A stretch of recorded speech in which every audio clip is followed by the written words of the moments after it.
सना यूसुफ के कत्ल के बाद मेरे जहन में ये सवाल उठा कि ये जो मुल्जिम था उमर हयात उर्फ काका, इसने असला कहाँ से लिया।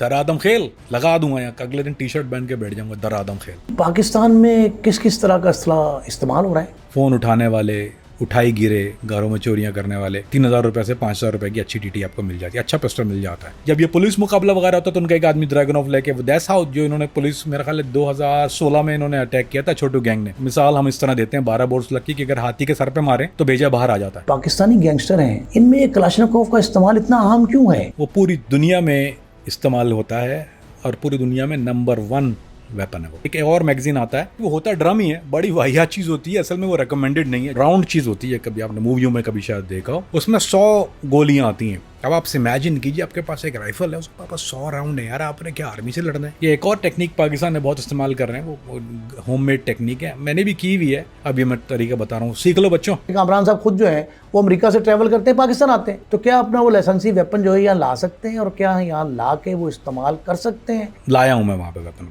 I bring my own, I always did. लेकिन उसके लिए मेरे पास जुगाड़ थी, मेरे पास तो और भी बहुत कुछ था उसमें। तो आता है, आप कॉल करते हैं, भजन सामान आ रहा है, मैं तो सीधा उसमें, अब मैं गिनवाऊंगा नहीं यहाँ पे सामान क्या था।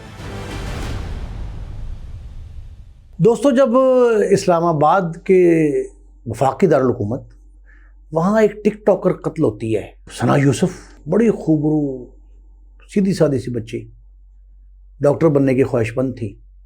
सना यूसुफ के कत्ल के बाद मेरे जहन में ये सवाल उठा और हमने अपनी क्राइम कास्ट की जो टीम है उससे डिस्कस किया बहुत डिटेल में कि ये जो मुल्जिम था जो सना के घर घुसकर उसके बेडरूम में उसे निशाना बनाता है, उमर हयात उर्फ काका, इसने असला कहाँ से लिया।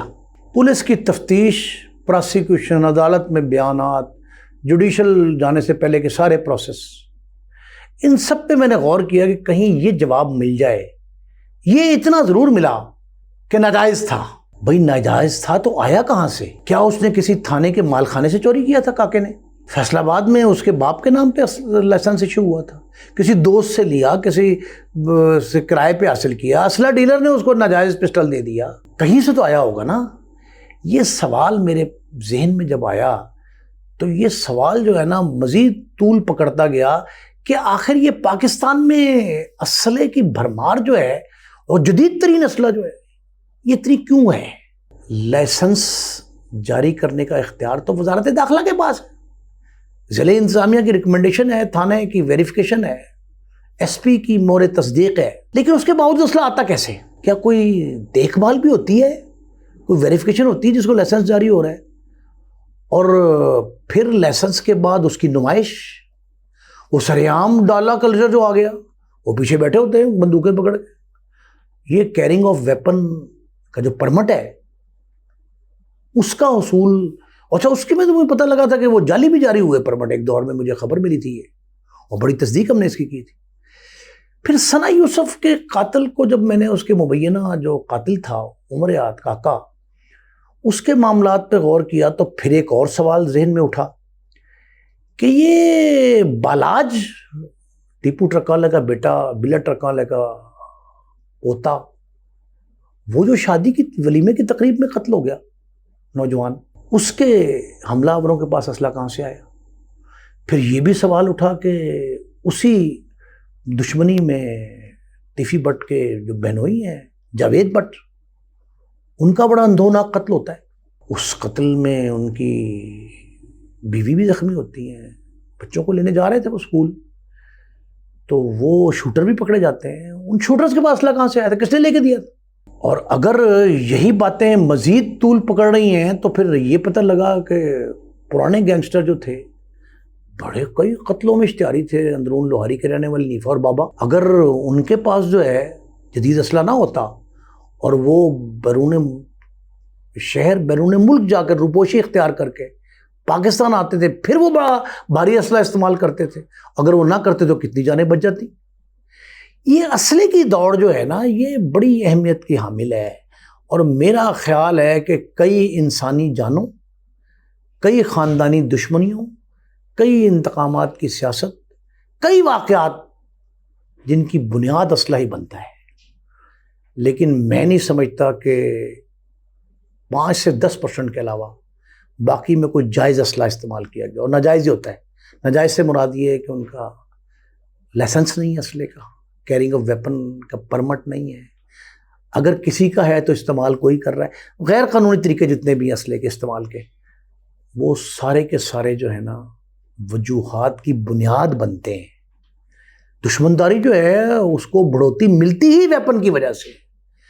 तो हमने इस मकसद के लिए जो है ना वो माहिर इन्वेस्टिगेशन के कामरान फरीदी साहब बहुत तवील अरसे तक जो है वो अमरीकी इदारे के साथ मुंसलिक रहे हैं, FBI के साथ इन्वेस्टिगेटर के तौर पे, और उन्हें बड़ी कमांड हासिल है इस असले के तरतीब, तनसीब, मरम्मत, इस्तेमाल, जायज़ नाजायज़, ये सारे मामलात को बड़ी चीज़ें समझते हैं। ये वेपन चलता आपका KPK केस है, वो गढ़ है, बलूचिस्तान से भी आता है, लेकिन मेन जो वेपन राउट है वो आपका KPK वाला राउट है।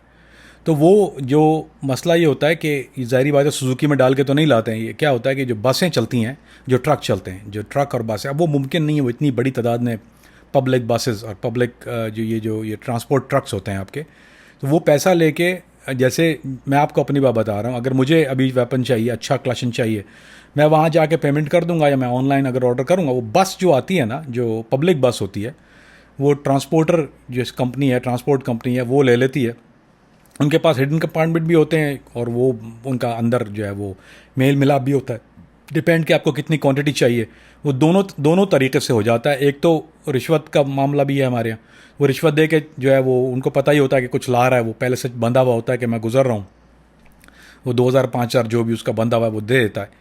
लेकिन मेन जो चीज़ है वो KPK वाला राउट, आपके वो बसेस जो ट्रांसपोर्ट कंपनी, जब तक उन पर सख्ती नहीं होगी, जब तक सज़ाएं नहीं होंगी, जब तक कानून नहीं होगा, वो वहाँ से डिलीवर होती रहेंगी। चाहे वो ट्रक के थ्रू आती हैं, ट्रांसपोर्ट ट्रक जो आपका आता है, जो कोई और चीज़ लेके आ रहा है, उसके साथ वो अंदर एक बक्सा डाल देते हैं, बीच में एक बक्सा डाल देते हैं, अंदर करके कोने पे पुलिस जो है वो सामने अगर करती भी है चेक, तो वो सामने करती है, वो चेक पोस्ट से भी गुजरती है। तो उनको, अब वो 1000 बसें आ रही हैं, वो 1000 बसों में से they can, it's not practically possible for them to check 1000 buses. क्यों? वो उनको करने की ज़रूरत भी क्या है? पहली बात तो ये ना, वाई वुड दे? अगर वो चलो कर भी लेते हैं, तो वो करने के बाद जो है वो अगर पकड़ लेते हैं तो फिर वो पैसे लेके उसको जाने देते हैं, उससे फिर जितना सामान है उस हिसाब से वो परसेंटेज लेके छोड़ देते हैं। तो देखें अली भाई, जब तक कानून, लॉ एंड ऑर्डर की सिचुएशन बेहतर नहीं होगी, जब तक असले की जो है वो आमोदरफ्त जो है वो नहीं रुक सकती। इस practically impossible. Police, check post और सख्तियाँ, जब तक सज़ाएं नहीं होंगी, क्योंकि लोग डरते किस चीज़ से? देखिए अमेरिका में अगर कानून है, जिसकी मैं काम करता रहा, तो वो लोग किस चीज़ से क्राइम करते हुए क्यों डरता है? अगर वेपन जो है वो कोई लेके आ रहा है, या कोई पकड़ा जाता है ऑटोमेटिक वेपन जो कि गैर कानूनी है, वहाँ पर लेवल 3 लाइसेंस चाहिए होता है उसके लिए, उसको पता है कि अगर मैं ऑटोमेटिक वेपन के साथ पकड़ा जाऊँगा, अगर मैं अरेस्ट हो जाता हूँ, तो मुझे मिनिमम जो है 30 साल सज़ा हो सकती है। और वो दे देते हैं सज़ा, मतलब ऐसा रखते हैं प्लेट में रख के, कोई कोर्ट वोर्ट का चक्कर नहीं है। मिनिमम मैंडेटरी, अगर कुछ भी ना करे जज को, मिनिमम मैंडेटरी तो 30 से ऊपर सकता, अंदर नहीं दे सकता। जब वो पता है कि सज़ा होनी है, जेल काटनी है, तो फिर लोग जो है वो देखें, जो क्राइम कम ही इस तरह से होता है। लेकिन जब तक आपके यहाँ चेक बैलेंस का सिस्टम ही नहीं है, जब कोई कानून ही नहीं है, तो उसके बाद how can you stop this weapon? It's never gonna stop. ये इसी तरह आता रहेगा। ये अभी से तो नहीं हो रहा ना, आई एम टॉकिंग अबाउट मेरा जो वेपन वाली कहानी है, I am talking about late 80s early 90s में, और आज जो है वो 2025 है। It got worst and worst, कोई बेहतर तो नहीं हुआ। और अच्छा देखिए, सप्लाई एंड डिमांड, ये कीप इन माइंड, ये दो चीज़ें होती हैं, सप्लाई एंड डिमांड। अगर आपके पास डिमांड है तो सप्लाई होती रहेगी। आप डिमांड को जब तक कम नहीं करेंगे, सप्लाई कम नहीं होगी। I give you crucial thing here. मैं अगर कराची में रहता हूँ और मैं अमन पसंद शहरी हूँ, बिल्कुल मैं अमन से रहता हूँ, मैं डकैत नहीं हूँ, मुझे कुछ नहीं करना, मुझे अपनी हिफाजत के लिए असला चाहिए, आई नीड इट। क्यों? पुलिसिंग का सिस्टम हमारे यहाँ ख़राब है। तो जब डिमांड रहेगी, सप्लाई रहेगी। आप सप्लाई ख़त्म नहीं कर सकते क्योंकि डिमांड रहेगी। जब तक डिमांड है, सप्लाई होती रहेगी। दुनिया में वॉर जोन से असला आता है, वहाँ पे अफ्रीका में कहाँ किन मुल्कों में असला कैसे पहुँच जाता है? Because demand is there. तो जब आप डिमांड ख़त्म नहीं करेंगे, सप्लाई ख़त्म नहीं होगी। वहाँ फैक्ट्रियाँ मल्टीप्लाई हो रही हैं, लगे जा रही हैं, आप रश लगा होता है, बैक ऑर्डर में। आप आज, पहले क्या होता था मेरे ज़माने में, आप जाएं तो 4 दिन या 5 दिन में जो था वो डिलीवर हो जाता था। अब कई महीने का टाइम। क्यों? उनके पास बैक ऑर्डर जितने ज़्यादा हैं, दे आर उनके एजेंट्स। आप देखें ना, ऐसा प्रॉफिटेबल बिजनेस, बच्चे लड़के ये काम कर रहे हैं। जो बेरोज़गारी ज़्यादा है, कीप इन माइंड, तो जब बेरोज़गारी ज़्यादा है उनके लिए, दे नीड अ प्रोफेशन। वो प्रोफेशन क्या है उनका?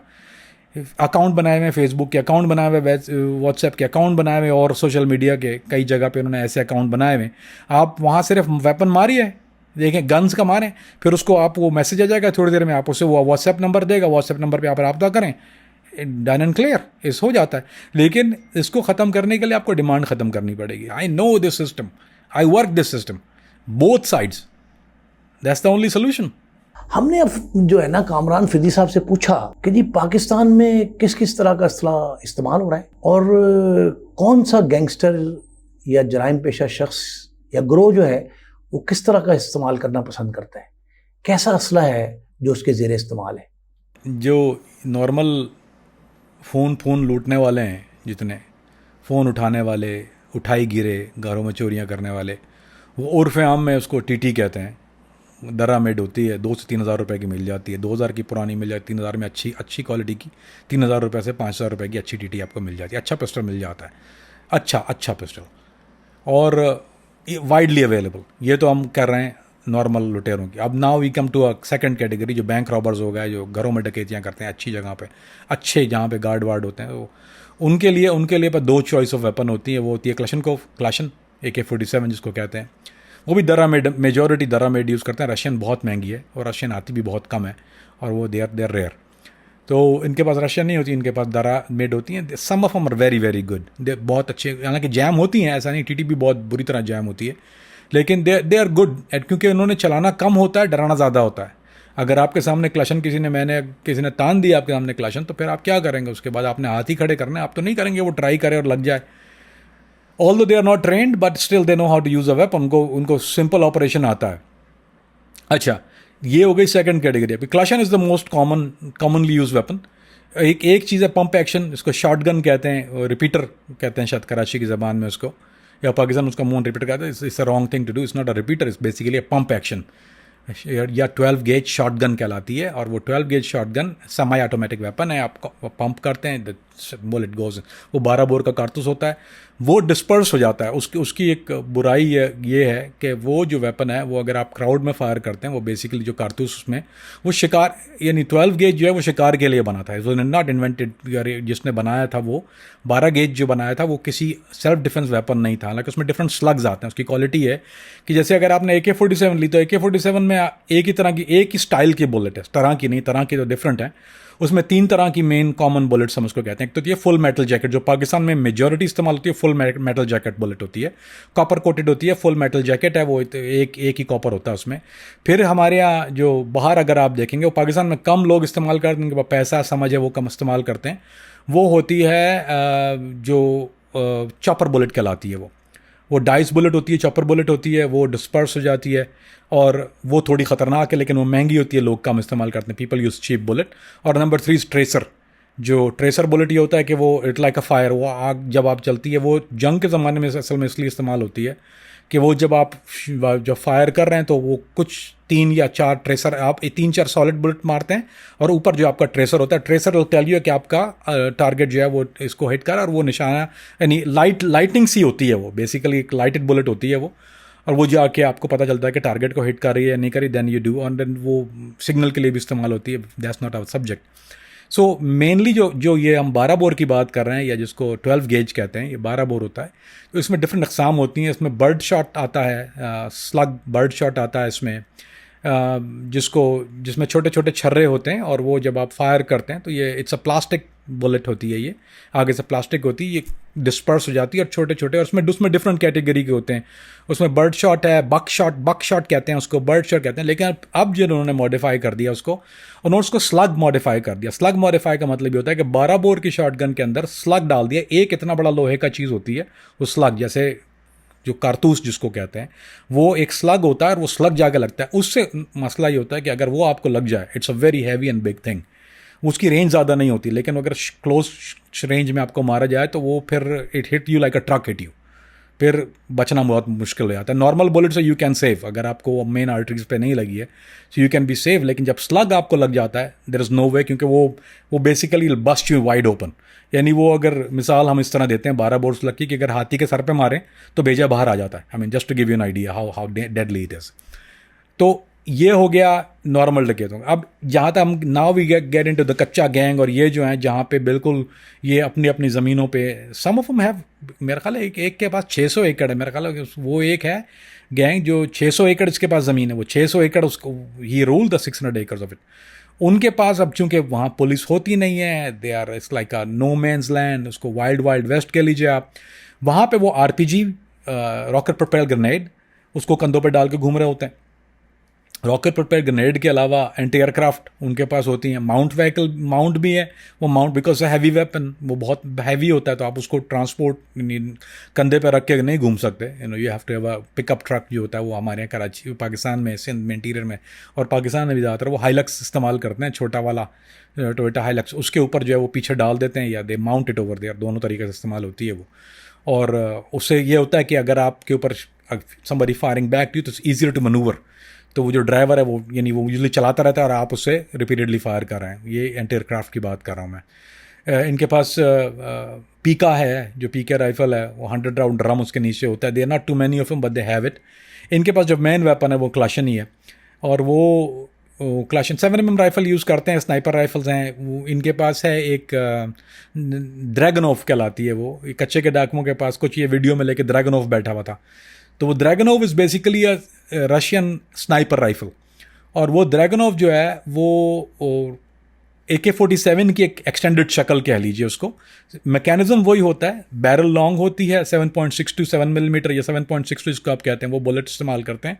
दे are not that accurate but they are very good, they are cheap. यानी अगर आप और राइफल देखें, स्नाइपर राइफल थोड़ा महंगा मसला होता है, तो ये ड्रैगनोव ज़्यादा यूज़ करते हैं। अगर जब ये पुलिस मुकाबला वगैरह होता है तो उनका एक आदमी ड्रैगनोव लेके, वो दैट्स हाउ जो इन्होंने पुलिस, मेरा ख्याल है 2016 में इन्होंने अटैक किया था छोटू गैंग ने, तो 2016 पे इन्होंने आई थिंक राजनपुर में, या राजनपुर के इलाके में, कच्चे के एरिया में राजनपुर में इन्होंने पुलिस वालों पे अटैक किया था, और उसमें काफ़ी शहादतें हुई थी पुलिस वालों की। They you were using Dragunov on that time, तो वो ड्रैगनोव से ज़्यादा इन्होंने इनके पुलिस वालों को इन्होंने हिट किया था, क्योंकि ऊपर से पुलिस वालों के पास कोई ऐसा सिस्टम तो नहीं है आपको उसको टैकल करने के लिए, क्योंकि वो हायर ग्राउंड पे है, या वो किसी हायर बिल्डिंग पे या किसी टावर पे बैठा हुआ है अगर आपका स्नाइपर, तो आपको उसको टैकल करने के लिए स्नाइपर ही चाहिए होता है। You can not just because how you gonna hit him, वो तो आपका रॉकेट भी, RPG भी अगर आप मारते हैं, इट्स नॉट गोना रीच, तो उसके लिए आपको स्नाइपर ही चाहिए होता है, and they don't have that system. उनके पास ये सिस्टम मौजूद ही नहीं है सिरे से।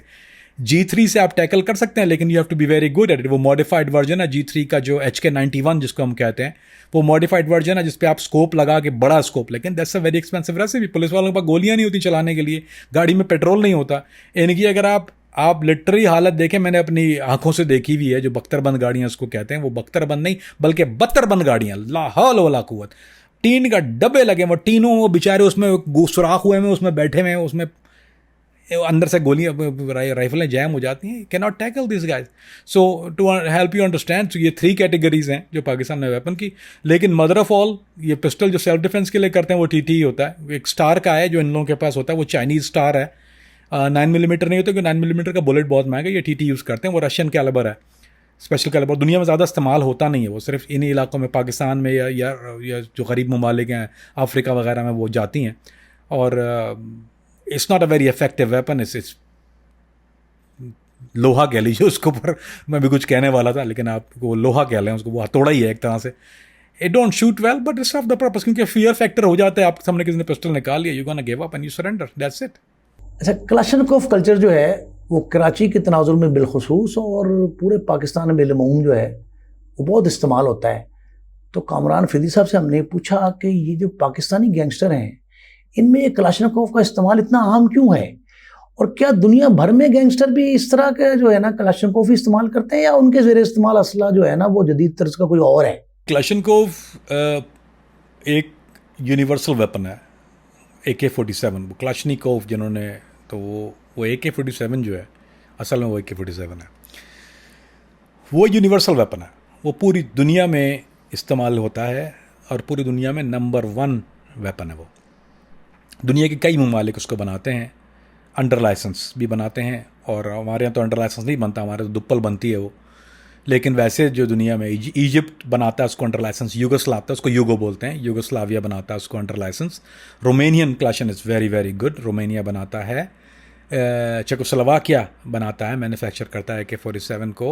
और रशिया असल में तो ओरिजिनेट जो डिज़ाइन है वो by design is a Russian design. उसके बाद उसकी भी शक्लें हैं, उसके बाद वो उसकी एक ख़ास बात ये है अली भाई कि ये आपको जो है वो फोल्डिंग स्टॉक में मिल जाता है। ये फिक्स स्टॉक लोग पसंद नहीं करते। फिक्स स्टॉक का मतलब होता है लकड़ी का उसका स्टॉक होता है, इट्स गुड टू शूट, पर वो उसको मनूवर आसानी से नहीं किया जाता। तो ये मेनली जो पाकिस्तान में जो अगर आप देखेंगे तो मेरा ख्याल है 90% लोग जो इस्तेमाल करते हैं वो AK-47 foldable under fold stock कहते हैं। वो नीचे से फोल्ड होकर सक जाता है और वो थोड़ा सा फ्लेक्सिबल है, उसमें शॉक अब्जॉर्बर नहीं होता, इट ब्रूज योर शोल्डर अगर आप ज़्यादा फायर करते हैं उसको। तो वो दरा मेड वेपन है एंड इट्स चीप। मसला एक तो दो मसले हल कर देता है। एक तो वो बहुत पायदार वेपन है, यानी अगर आप AK-47, क्योंकि मैकेनिज्म ऐसा है गन के अंदर, एक बात ही होती है कि the simple it is the better it is. जितना सिंपल मैकेनिज्म है, टू मैनी मूविंग पार्ट्स नहीं होने चाहिए।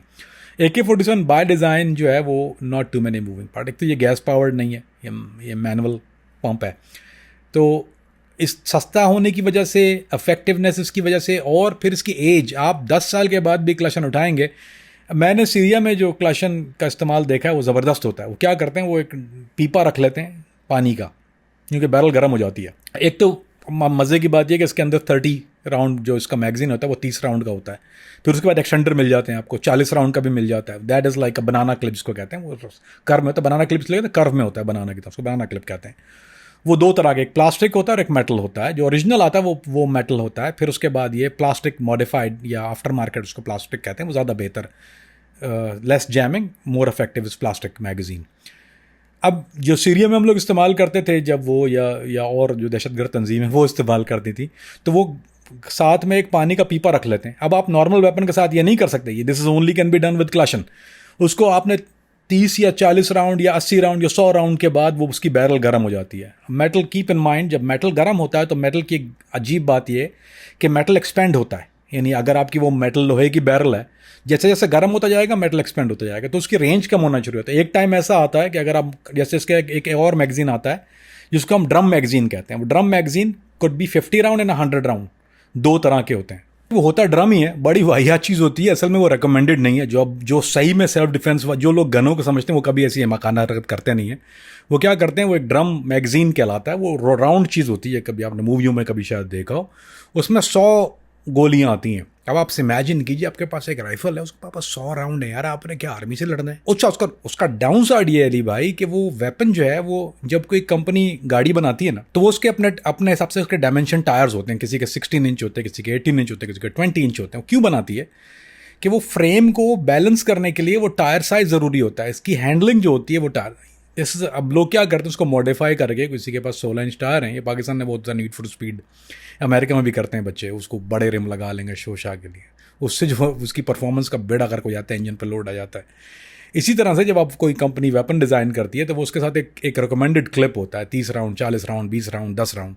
उसका वजह ये होती है कि वो बैलेंस जो होता है वो उसका उस राइफल का या उस गन का बैलेंस डिपेंड टू, क्योंकि आपने जब गोलियां और हैवी, एमुनिशन हैवी होता है, जब आपने मैगजीन लगा दिया तो उसकी एक आपने निशाना लेके लगाना ना। 100 राउंड से नुकसान ये होता है कि उसका बैलेंस ख़राब हो जाता है, क्योंकि नाउ आपका जो 7 या 8 या 12 पाउंड का वेपन है, बिटवीन 7 to 10 पाउंड का वेपन है, अब वो आपका हो गया 20 to 80, 20 to 30, 40 पाउंड का हो गया वो। अब उसकी हैंडलिंग ख़राब हो गई। अब ये उसको ओवरकम किस तरह करते हैं? अब चूंकि ये फुली ऑटोमेटिक पे करते हैं, वो नहीं, फुली ऑटोमेटिक मतलब वो सेमाई के लिए तो वो कचरा है। सेमाई आप भूल जाओ कभी वो टारगेट हिट करेगा, 100 यार्ड भी नहीं मार सकते उससे, दुआ करके पढ़ो शायद लग जाए, वैसे नहीं लगता। लेकिन 100 राउंड का फ़ायदा ये होता है कि वो अब उसने फुली ऑटोमेटिक करके स्प्रे करना, बर्र स्प्रे करना शुरू कर देते हैं। अब उन्होंने स्प्रे किया, स्प्रे करेंगे वो कहीं ना कहीं तो लगेंगे। 100 राउंड है, वो चाहे किसको लगे, कुत्ते को लगे, बिल्ली को। पाकिस्तान में अभी कुछ लोग हैं जो इस्तेमाल कर रहे हैं 100 राउंड में, गालियाँ देता हूँ उनको, खैर है, वो करते हैं। तो अली भाई ये जो वो ड्रम मैगजीन सीरिया में क्या करते हैं, नाउ दे हैव ड्रम। अब पाकिस्तान में भी हर जगह हैं, ऐसा नहीं है नहीं है।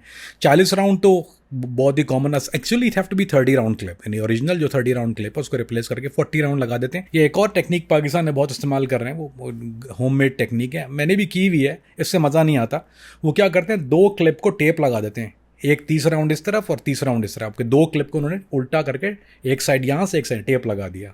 अब ये मैं तरीका बता रहा हूँ, सीख लो बच्चों। अच्छा, उसने निकाला क्लिप, जब आपका 30 राउंड खाली हुआ तो आपको फिर कुछ और कहीं डालने की जरूरत नहीं, जब निकाला उसी वक्त इंस्टेंटली दूसरा डाल दिया, आपके now you get 30 round ready. Same चीज़ आप नाउ 30 राउंड की जगह जो वेट था उसका, जो 5.5 पाउंड था, वो आपने उसको 12 पाउंड कर दिया। सीधी सीधी बात है, वो 12 पाउंड हो गया। Still I won't use it, I have done it, I won't do it. लेकिन सेल्फ डिफेंस के लिए या फुल्ली ऑटोमेटिक स्प्रे करने के लिए फिर दे डोंट केयर अबाउट, उनको टारगेट की परवाह होती है, उनको स्प्रे ही मारना है ना, तो वो 100 राउंड डाल देते। तो उसके लिए होता क्या है कि अब चूंकि कंपनी ने डिज़ाइन किया था वो 30 राउंड के लिए, उन्होंने तो AK-47 नहीं बनाई थी 1000 राउंड के लिए या 500,000 राउंड के लिए तो नहीं बनाई थी उन्होंने। तो वो क्या होता है कि उसका जो बैरल है, और ये डिपेंड करता है कौन से मुल्क की क्लशन है। दरे वाले की बैरल सबसे घटिया होती है, ये रेल रोड की पट्टी को काट के लगाते हैं। That's a worst barrel there is. दुनिया मैंने सबसे घटिया बैरल जो देखी है वो दरा मेट की देखी है। उससे क्या होता है, जब अब हीट होती है तो जितना ख़राब मेटल होगा, तुर्किश बहुत बेहतर है, इजिप्शियन बहुत बेटर है, रशियन इज़ द बेस्ट। लेकिन वो रशियन भी अगर होगी, अगर आपके पास for the sake of argument, तो वो एक्सपेंड होगी बैरल जितने जैसे आप गोली चला रहे हैं। अच्छा, एक और साइंस समझ लीजिए अली भाई। अब चूंकि आपने वेपन छेड़ दिया, ये आपने अब क्यों नहीं करना चाहिए था, आपकी गलती है, मेरी नहीं है। आप वेपन छेड़ेंगे फिर मैं बोलता रहूँगा, अब आप बर्दाश्त करें। आप चाय वाय मंगा लें, आराम से पीते रहें आप आराम से, क्योंकि मैं हेयर ना हो। तो एक तो पहली बात यह कि वेपन की जो बैरल होती है वो एक्सपेंड होना शुरू होती है। ठीक है, एक्सपेंड हुई।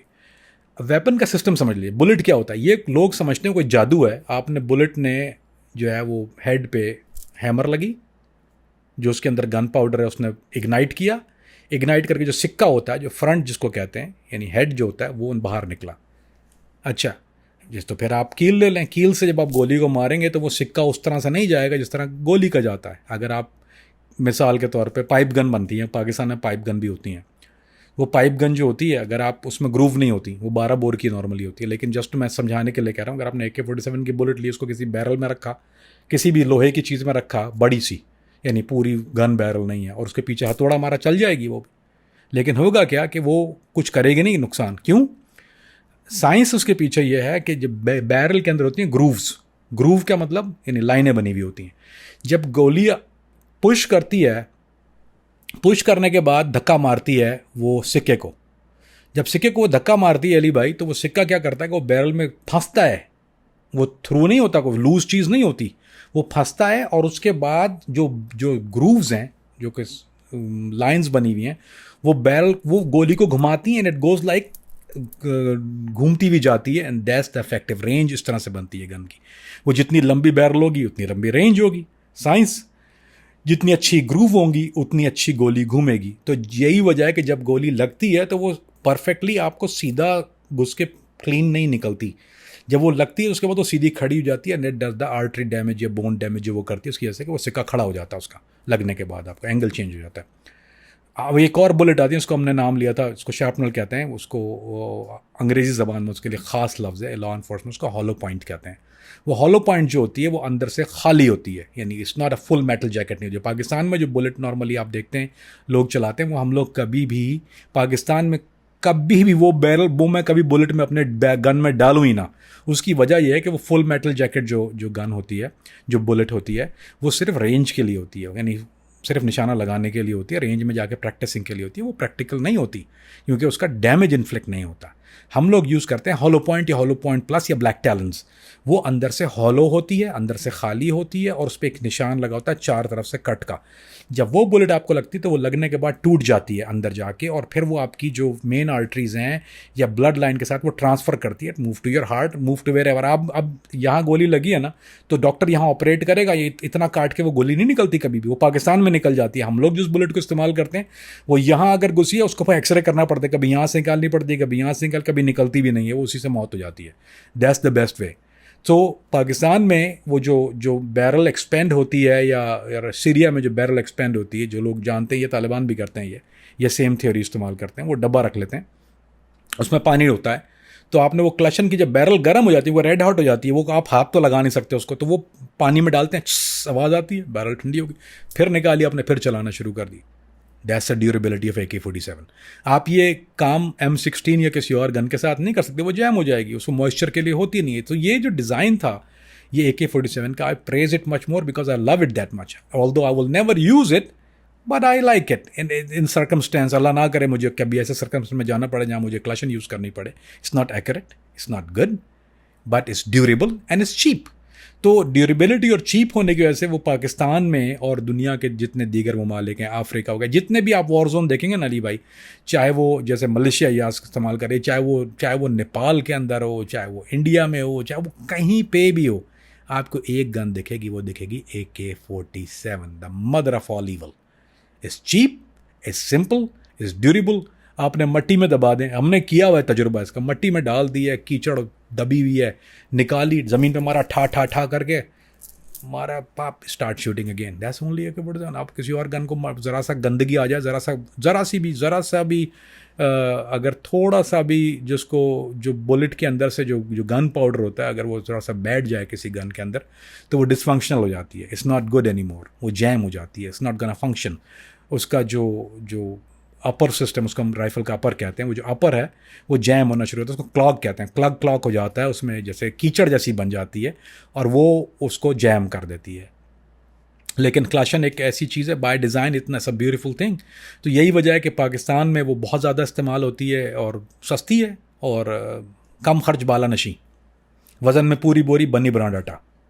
अच्छा, कामरान साहब से ये पूछा गया कि ये जो दहशतगर्द तंजीमें हैं जो पाकिस्तान के मुख्तलिफ इलाकों में, बिलखुसूस खैबर पख्तूनख्वा में TTP और ये BLA बलूचिस्तान में, इनके ज़ेर इस्तेमाल असला जो है वो कौन सा है और इनके पास ये जदीद असला आता कहाँ से है? क्या ये ख़रीदते हैं, चीनते हैं? दरादम खेल लगा दूंगा, यहाँ अगले दिन T-शर्ट पहन के बैठ जाऊंगा, दरादम खेल। आप जाइए, जाके देखिए, वहाँ पे कोई ख़तरे वाली जगह नहीं है, लोग बहुत जाते हैं वहाँ पे। आप you should go there and film it one time and then sit and talk to me and I will give you a run down on it. वहाँ असल में अल्लाह ने हमें कारीगर बड़े कमाल दिए हैं। वज़ीराबाद की छुरी चाकू ज़बरदस्त बनाते हैं यार, movie pots, I mean amazing का। वो जो बनती हैं छुरियाँ, वो अमेरिकन मिलिट्री तक के पास जाती हैं। कुछ स्मिथ एंड वेसन की कॉपी बनाते हैं, वो ब्लैक मेटल होता है, कमाल बनाते हैं। डेमास्कस स्टील कमाल बनाते हैं। तो कारीगर हमारे पास एक से एक हैं। जो दरादम खेल में बैठे हैं वो सेंचुरी वो ये जो टेक्निकल नॉलेज है, ये नो हाउ है अली भाई, एक तो ये हाथ का काम है, ये हैं फैक्ट्रीज़ भी हैं वहाँ पे, मास प्रोडक्शन भी होती है, लेकिन जो अच्छी चीज़ जो मुझे ज़्यादा अच्छा क्लिक होता है वो है ये सीना बसीना मुंतकिल होती है। ये किसी परदादा दादा जो है उनका यही काम था, वो वहाँ बैठ के कॉपी करते थे। स्टाइन गन होती थी, एक ब्रिटिश वेपन था, पाकिस्तान में अभी भी है वो मशहूर, अभी भी कई जगह इस्तेमाल होता है, लेवल 3 होता है। उस टाइम उसकी कॉपियाँ बनती थी एक ज़माने वहाँ पे। फिर वो क्लशन आई तो क्लशन की कॉपी बनी, अब वो तो हर चीज़ की कॉपी बना रहे हैं। चाहे आप ज़िगाना देख लें, वहाँ पे वो कॉपी ज़िगाना भी थे। ज़िगाना चेक रिपब्लिक का ज़िगाना है, TT की सेम कैलिबर 30 बोरी होता है, 0.3। असल में TT का मैं आपको एक और चीज़ बता दूँ, वो TT जो है 0.30 कैलिबर, तो वो दुनिया में कहीं इस्तेमाल ज़्यादा नहीं होती, सिर्फ और सिर्फ पाकिस्तान में और जहाँ रशियन वेपन इलीगल पहुँचते हैं वहाँ ज़्यादा इस्तेमाल होता है। नॉर्मली प्रेफर हम लोग 9mm यूज़ करते हैं, उसकी अपनी वजूहात है। तो अली भाई दुनिया में कहीं भी देखेंगे AK-47 उसकी वहीं आपको मिलेगी, and they are beautiful and amazing weapon. Pakistan में दरादम खेल में वो मैन्युफैक्चर होती है वो, और वो हैंडमेड वेपन है जो दरादम खेल में। मास प्रोडक्शन भी है, मास प्रोडक्शन बहुत सस्ती है। जो अगर आप स्पेशलिटी बनवाएंगे तो ये कच्चे के डाकू हैं, ये यूजुअली मास प्रोडक्शन यूज़ करते हैं। वो जो मास प्रोडक्शन फैक्ट्री का बना हुआ, वो इलीगल फैक्ट्रियाँ हैं, वहाँ पे मोल्ड के साथ वो बना लेते हैं। It's not a very expensive thing. कोई फैक्ट्री लगाना इतनी बड़ी बात नहीं है, मशवरा नहीं दे रहा कि लगाना नहीं हो बगैर तो। लेकिन एक बात कह रहा हूँ कि पीपल यूज़ इट नाउ, वहाँ फैक्ट्रियाँ हैं बाकायदा तौर पर। I have know how of all that. लेकिन जो कारीगर बैठा हुआ है वो मैच करके, वज़न देख के, मेटल आपकी मर्ज़ी का यूज़ करके, आई मीन वो कस्टमाइज़ करता है, इनग्रेविंग होती है वहाँ पे।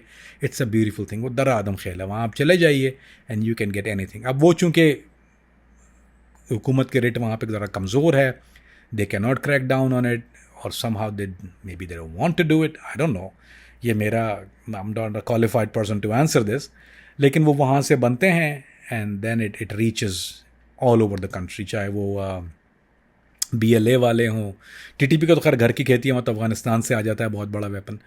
एक और चीज़ अली भाई, असल में स्टॉक फाइल, जो अमेरिकन स्टॉक फाइल वेपन जिसको हमने कहते हैं उर्फ़ आम में, जब अमेरिका गया तो उन्होंने एक बगैरती की पाकिस्तान के साथ, बहुत बड़ी, ये पाकिस्तान के साथ बगैरती की उन्होंने बगैरती ये की कि वो जो वेपन स्टॉक फाइल था वो उसको अमेरिका व अफ़गानिस्तान में छोड़ के चला गया। नॉर्मली अमेरिका ये करता नहीं, वो ट्रांसपोर्ट नहीं करते वेपन, यानी वो वापस दे डोंट टेक बैक, नहीं लेके जाते। उसके ट्रांसपोर्ट कॉस्ट बहुत ज़्यादा आती है, इट्स नॉट इफेक्टिव, दोबारा बना लेते हैं। स्क्रू इट वहीं पर। लेकिन उसको डिसेबल कर देते हैं। वो क्या करते हैं कि डायनामाइट या कोई C4 लगा के उसको फाड़ देते हैं, मेक इट डिसफंक्शनल। या जब शिप करते हैं तो वो अपर लोअर सेपरेट शिप करते हैं, यानी जब शिपिंग भी करते हैं वो नेटो के कंटेनर, तो जब मेरे कुछ हाथ लगे थे वो 3 कंटेनर, तो वो अपर जो है वो अलग होता है कंटेनर में, वो एक साथ असेंबल्ड राइफल नहीं भेजते, वो 2 हिस्सों में होता है, उसको अपर एंड लोअर कहते हैं। वो अपर अलग कंटेनर जाता है कि अगर आप हाईजैक हो जाता है तो अपर आ जाए या लोअर। लेकिन हमारे वाले इतने कारीगर हैं, उन्होंने लोअर ढूंढ लिया कहीं से जाके, अगर अपर का कंटेनर लगा और अपर का कंटेनर मिल गया तो लोअर का कंटेनर मिला, तो अपर ढूंढ लिया उन्होंने जाके 2 हिस्सों में। वो वेपन जो अफगानिस्तान में जो छोड़ा था उसमें 2 तरह के स्कोप थे, एक थर्मल स्कोप यूज़ करते हैं, एक नाइट विजन स्कोप यूज़ करते हैं।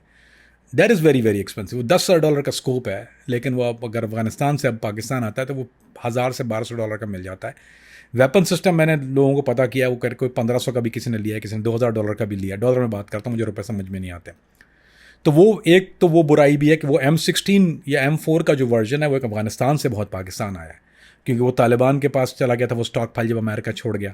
तो दैट यू सी नाउ आप उसकी, अच्छा फिर उसकी जारी बात है वो दर आदम खेल भी गया। उन्होंने मैच टू मैच, अब उन्होंने खोला, उनके लिए क्या मुश्किल है, उन्होंने खोल के कॉपी बनाना शुरू कर दी। हर उसको पार्ट्स ही है ना, पुर्जे हैं ना, that's all it is, it's a kit, you take it apart, you put it together. So वो एक एक पुर्जा उन्होंने मैच करके उन्होंने उसको बनाना शुरू किया। Although I won't recommend it, don't buy दर्रा। M16 अगर बाय करनी ओरिजिनल करो, वरना ना करो। कोल्ड की नहीं मिलती है then don't do it, it's कचरा। दर्रे में बना रहे हैं वो, उसकी कॉपी बन रही है और उस पर वो इनग्रेविंग भी USA, मेड इन USA ही लिखा होता है, उस पर वो कोल्ड की इनग्रेविंग होती है। उसको देखना बहुत मुश्किल है, उसको जज करना, क्योंकि वो वेट मैच करके बनाते हैं। थोड़ा सा भारी होता है वो वर्सेस अमेरिकन वेपन के, और उस पर सिर्फ निशानी है कि उस पर एरो बना देते हैं वो, क्योंकि वो कंप्लीटली अच्छे पार्ट जो हैं उस पर एरो बना देते हैं, तो उस तरह पहचाना जाता है खोलेंगे तो अली भाई वो जब तक दरादम खेल बंद नहीं होगा और वो ट्रांसपोर्ट बंद नहीं होगी, वेपन्स गोना बी देयर। लेकिन अली भाई वेपन क्यों रोकना है? अमेरिका में आपको पता है ना, वेपन इज़ अलाउड, लीगल है। आप जाके ग्रोसरी स्टोर जाएँ तो गोलियाँ खरीद सकते हैं, वॉलमार्ट बेचता है वहाँ पे। क्यों बेचता है? People have it, self defence के लिए इस्तेमाल होता है। अब आप डाकू को ये पता है मैं घर में जाऊँगा, आगे गोली आएगी, वो आपके घर में डकैती थोड़ी करेगा, वो कहीं ऐसे घर में ढूंढेगा जहाँ नहीं होगी। So good to have weapon, लेकिन इसको लीगलाइज करने, देयर इज़ अ सिस्टम। हमारे यहाँ तो सिस्टम ही नहीं है ना, रोड पे सिस्टम नहीं है, ट्रैफिक की बत्ती का सिस्टम नहीं है, तो आप वेपन का सिस्टम कहाँ से लाएंगे? So it's basically a licence system, is an organise thing, आपको चेक करके देना पड़ता है। बट अली भाई I don't think it's gonna happen, I don't think so, it's not doable. Pakistan में it's not, some things are not doable, Pakistan में it's not doable. हमारे यहाँ वेपन की बहुत बड़ी तादाद मौजूद है, you can not take it back from people, rather let them have it. क्योंकि अगर आवाम के पास होगा तो दूसरा आने वाला जो है डकैत जो है वो थोड़ा घबराएगा, वरना it's gonna be a problem. या ऐसा मुमकिन नहीं है कि पाकिस्तान अब वो लीगल वेपन अगर कलेक्ट करना शुरू कर दे तो इलीगल वालों के कहाँ से करेंगे, वो भी कलेक्ट नहीं होते। So this is a messed up system, we are in a messed up situation, we are in live in a chaos society. तो उसको आप लेट इट बी। तो मेरा नहीं ख्याल कि उसको रोकना चाहिए। हाँ, इलीगल प्रोडक्शन रुकनी चाहिए, इलीगल आमोदरफ्त रुकनी चाहिए, चेक पोस्ट का निज़ाम जो है वो बेहतर होना चाहिए।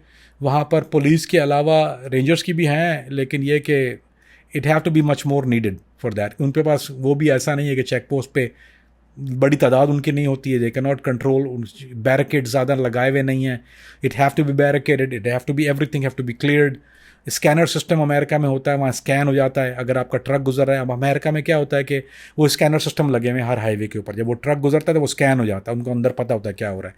अब पाकिस्तान के लिए इकनॉमिकली, अब पंजाब में आपने APA तो बना लिया, एनवायरमेंटल प्रोटेक्टिव एजेंसी, मुबारक हो बन गई, वो तो बन गई है, लेकिन आपके यहाँ स्कैनर सिस्टम नहीं लगे। हालांकि लिटिल लॉट चीपर सिस्टम, ये should have done that instead of doing ये जो EPA बनाने के बजाय उनको चाहिए था कि ये स्कैनर सिस्टम लगा देते तो थोड़ी स्मगलिंग रुक जाती है असले की। बट दैट्स द डिलेमा, वो नहीं रुकेगी, चलता रहेगा। दर आदम ख्याल जिंदाबाद। ये जो पाकिस्तान में असला बैरून मुल्क से आता है, मतलब कामरान फरीदी साहब फ़र्ज़ करें, कामरान साहब खुद जो हैं वो अमेरिका से ट्रैवल करते हैं, पाकिस्तान आते हैं, तो क्या अपना वो लाइसेंसी वेपन जो है यहाँ ला सकते हैं, और क्या यहाँ ला के वो इस्तेमाल कर सकते हैं? और क्या लॉ ऑफ लैंड के तहत वो पाकिस्तान से भी अगर जाना चाहे कोई शख्स, तो क्या बैरून मुल्क वो अपना लाइसेंस और असला ले जा सकता है? पाकिस्तान एक वाहिद मुल्क है दुनिया का जहाँ आप वेपन ला सकते हैं। लाया हूँ मैं वहाँ पे वेपन अपना, I bring my own, I always did. लेकिन उसके लिए मेरे पास जुगाड़ थी, मेरे पास तो और भी बहुत कुछ था उसमें। तो आता है, आप कॉल करते हैं, भजन सामान आ रहा है, मैं तो सीधा उसमें, अब मैं गिनवाऊँगा नहीं यहाँ पे सामान क्या था, फिर बहुत कुछ था उसमें। बुफ, आप कॉल कर दें जानने वाले को, भजन मैं आ रहा हूँ, मैं आया एयरपोर्ट पे, मेरा हाथ पकड़ा, उसने मुझे बाहर छोड़ा, गाड़ी में बैठो, जाओ आ जाएगा सामान। गाड़ी उसने वहीं से सामान उठाया, लोड किया। पहले अच्छा अजीब बात ये हुई कि एक दफ़ा एक मेरी फ़्लाइट, एक ज़्यादा दफ़ा की बात कर रहा हूँ, एक दफ़ा मेरी फ़्लाइट थी कराची की, मैं PIA से आ रहा था न्यूयॉर्क वाली फ़्लाइट में।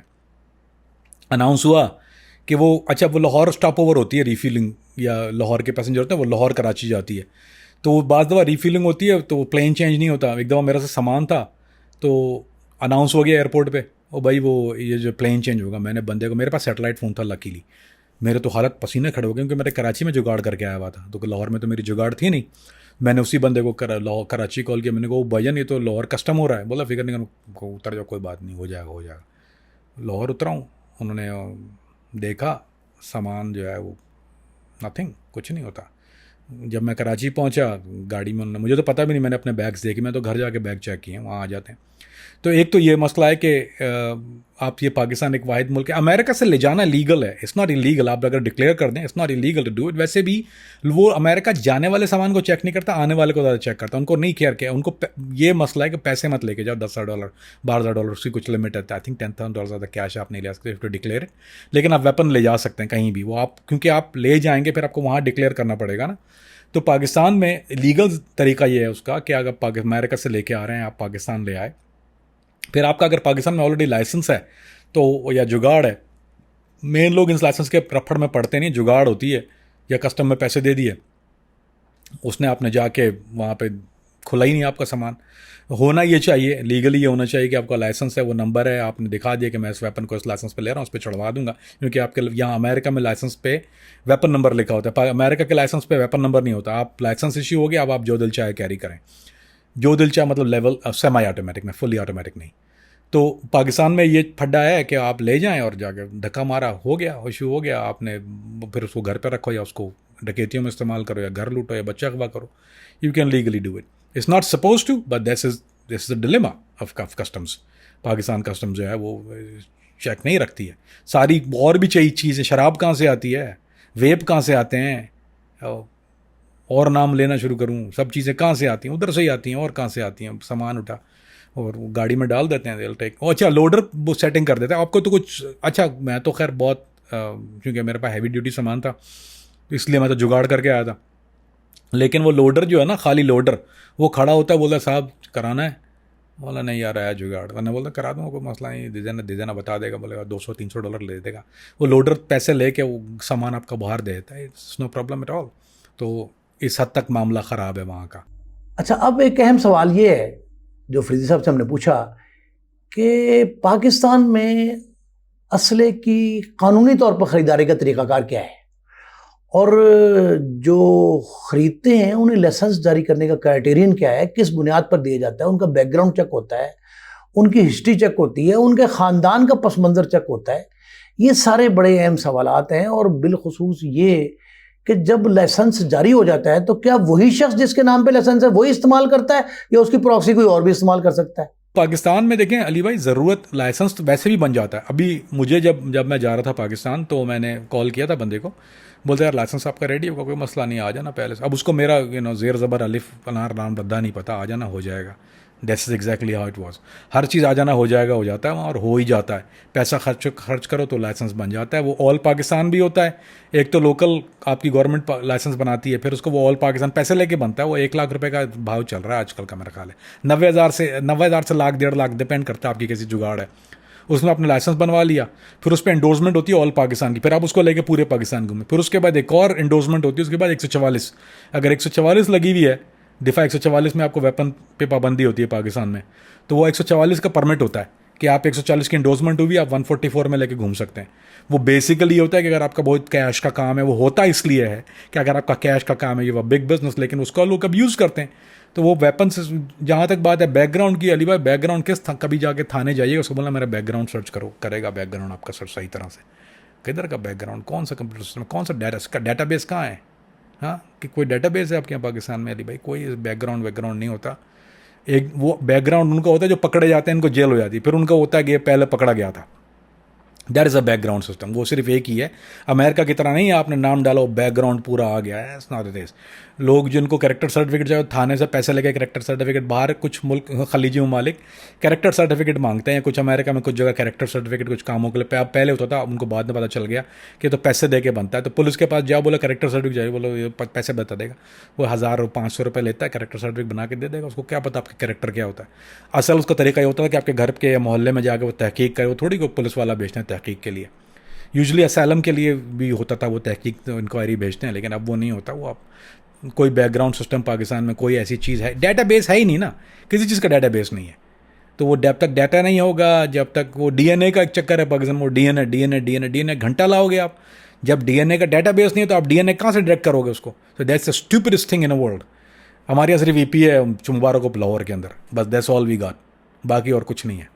अब नाज़रीन, ये जो असले की दौड़ है ना, इसमें असले की बनावट से असले की तरसील और असले के इस्तेमाल तक की जो कहानी है, उसमें बहुत बड़ा रोल जो है वो खैबर पख्तूनख्वा के उन कबायली इलाकाजात का है जो आजकल जम इज़्ला में शामिल है।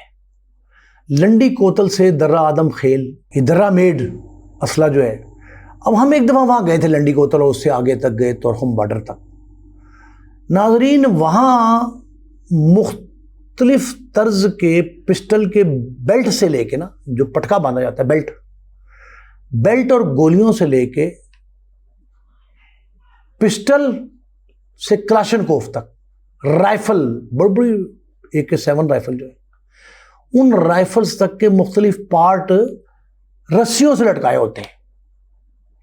जिस तरह मंशियात के वो कहते हैं ना चर्च के चित्तर, वो भी लटक रहे हैं। वहां आम देखे हमने, वो जो सेटल्ड एरिया नहीं था, कबायली इलाके थे, वो आम लटक रहे हैं। आप उनसे रेट तय करें और वो आपके घर तक पहुंच दे देंगे आपको। तो ये दर्रा मेड या दर्रा की तरह के और जहां जहां असला साज फैक्ट्री हैं, उनकी कड़ी निगरानी की जरूरत है। और ये जो कैरियर्स आ गए हैं ना, जो उनको कहते हैं कि 30,000 रुपए का पिस्टल, 5,000 रुपए आपके घर तक पहुंच, और गाड़ी में लेके जाएं कि सिर पे उठा के ले जाएं या रॉकेट लॉन्चर के साथ बांध के फेंक दें आप तक, ये उनकी जिम्मेदारी है। उन्होंने 5,000 रुपये लेने, 30,000 रुपये, 30,000 उन्होंने पिस्टल का अदा किया। आपने जिस बंदे को अदा किया वही बंदा बैठा है ब्रोकर। क्यों भी ले जाना है आपने, पंजाब जाएगा, कहाँ जाएगा, वो वहाँ उस शहर में आपके पहुँचा देंगे, आपसे कैरियर ट्रांसपोर्टेशन लेता है। तो ये सिलसिला जो है ना, इसकी कड़ी निगरानी। फिर उसके बाद अगर असला रोकना है आपने, नाजायज़ फरोशी, असला साजी की नाजायज़ फैक्ट्रियाँ और उसका इस्तेमाल गलत, तो इन फैक्ट्रियों को नज़र रखें। दूसरी अहम बात कि अगर कत्ल व गारतगरी को रोकना है, जराइम पेशा अफराद की बेखनी करनी है, तो उसका बेहतरीन तरीका यह है कि लाइसेंस जो है ना, वो सिर्फ सेल्फ डिफेंस के लोगों को दिए जाएं जिनका माजी बेदाग हो, क्रिमिनल हिस्ट्री ना हो। आजकल तो हर एक का रिकॉर्ड इकट्ठा हो रहा है, कुछ हो भी गया, कुछ CCD आजकल पंजाब में तो खासकर कर रही है। तो वो लोग जो क्रिमिनल माइंडेड हैं, क्रिमिनल हिस्ट्री के हामिल हैं, उन्हें तो लाइसेंस देना ही नहीं चाहिए। और फिर ये जो पिदरम सुल्तान बूद वाली पॉलिसी आई है ना, वो असले के कि जी बाप का असला बेटे के नाम पे मुंतकिल कर दें, पोते के नाम पे मुंतकिल कर दें, इसमें भी कोई प्यूरिफिकेशन की ज़रूरत है। तो ये असले की असला साजी जो है वो नंबर 1, फिर असले का इस्तेमाल, फिर licence, legal weapon carrying permit, और उससे बढ़ के जिनको मुहाफ़ज़ों के लिए 10-10, 12-12 लाइसेंस इशू किए गए हैं, उन पे भी खुदारा नज़रसानी करें। अगर नहीं करेंगे तो दुश्मनियों में भी इजाफा होगा और कत्ल व गारतगरी में भी इजाफा होगा।